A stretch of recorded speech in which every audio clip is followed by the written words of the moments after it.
আসসালামু আলাইকুম আপু ভাইয়েরা, কি অবস্থা সবার? আশা করি সবাই ভালো আছো। আল্লাহর রহমতে আমিও অনেক বেশি ভালো আছি।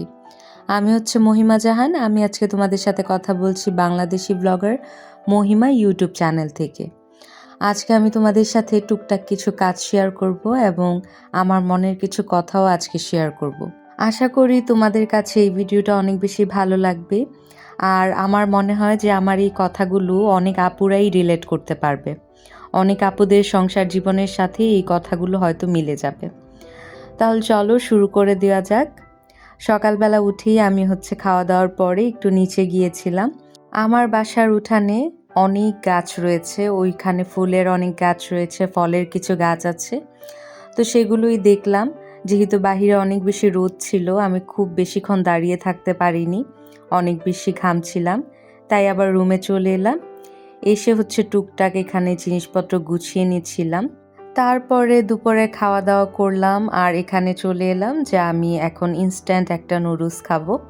তোমরা আমার এই নুডলস বানানোর প্রসেসিংটা একটু দেখতে থাকো আর আমি তোমাদের সাথে কিছু কথা শেয়ার করি। আসলে কিছু কিছু সম্পর্কে বা বিয়ের পরেই দেখা যায় যে কিছু কিছু মেয়েরা অনেক বেশি একা ফিল করে।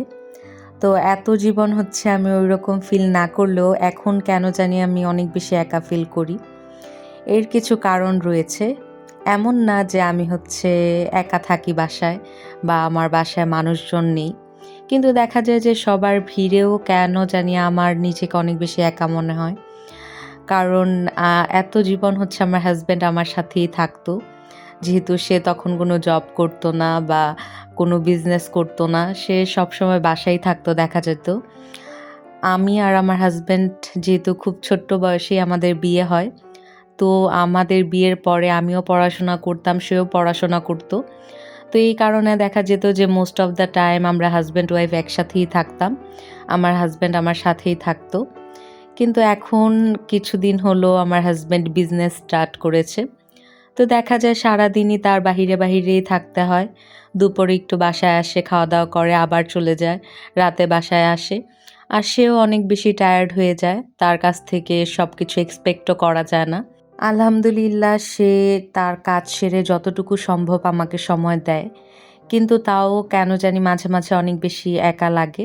আমার বাসায় মোট আমরা ৬ জন মানুষ। আমি, আমার হাজব্যান্ড, আমার শ্বশুর শাশুড়ি, দাদা শ্বশুর, দাদা শাশুড়ি। বলতে গেলে আমরা অনেক মানুষ। কিন্তু আমার শ্বশুর শাশুড়ি একটু চুপচাপ স্বভাবের হওয়াতে দেখা যায় যে দরকারি কথা ছাড়াও ওইরকম খুশ গল্প খুব কমই করা হয়। তা আমার মাঝে মাঝেই দেখা যায় যে খুবই একলা লাগে। এখন তো আরও বেশি একলা লাগে। এখন যেহেতু আমি একটু অসুস্থ থাকি বা এই অবস্থাটাতে এমনিতেই হঠাৎ করে মন খারাপ হয়ে যায়, আবার মন ভালো হয়ে যায়। বলা যায় না কখন কেমন লাগে। তো এই কিছুদিন হলো আমার ভীষণ একা মনে হয়। আমার মাঝে মাঝে এখন এমন ইচ্ছে হয় যে আমি আমার হাজব্যান্ডকে বলি সব কাজ ছেড়ে দিয়ে তুমি এখনই চলে আসো। কিন্তু তারপরেই ভাবি যে এখন আমাদের সংসারটা একটু বড় হচ্ছে। তো আস্তে আস্তে তার কাজের দিকে ফোকাস করাটা উচিত।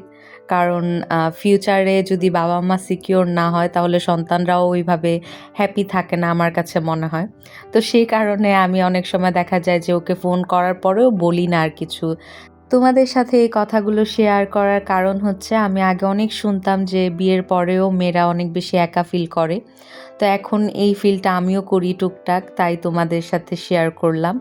এখন যেহেতু মোটামুটি অনেক দিন হয়ে গেছে আমার হাজব্যান্ড বিজনেস শুরু করেছে, সত্যি কথা বলতে এখনও মাঝে মাঝে আমার একা ফিল হয়। কিন্তু মোস্ট অফ দ্য টাইম আমি এখন আমার নিজের কোম্পানি অনেক বেশি এনজয় করি। তো কারা এমন পরিস্থিতিতে আছো কাইন্ডলি আমাকে কমেন্টে জানাবে।